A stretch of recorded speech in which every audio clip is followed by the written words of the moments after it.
এ নেন ম্যাডাম মিষ্টি খান। চক্রানের বাচ্চা, তোর এত বড় সাহস! কি ম্যাডাম, মিষ্টি খাইতে দিছি, মজা লাগে নাই? দাঁড়া চক্রানের বাচ্চা, তোকে আমি আজকে মজা দেখাচ্ছি। আলিফ, আলিফ, কি হয়েছে মোনা, এভাবে চিৎকার করতেছো কেন?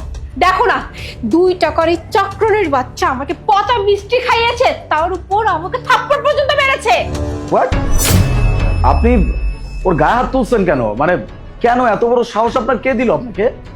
স্যার, আমি তো শুধুমাত্র উনারে একটা থাপ্পড় দিছি। আমার জায়গায় যদি অন্য কেউ হইতো না, উনারে ফোন করে ফেলাইতো। দেখুন, আপনি কিন্তু বেয়াদবের মতো কথা বলতেছেন। আপনি এমন আচরণ কেন করতেছেন? আপনি তো এর আগে কোনোদিন আমাদের সাথে এমন আচরণ করেন নাই।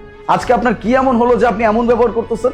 সাহেব, আমি আপনাকে এতটা সম্মান করি, আর তার সুযোগ নিয়ে উনি আমার সাথে যা করছে, এটা একমাত্র আমি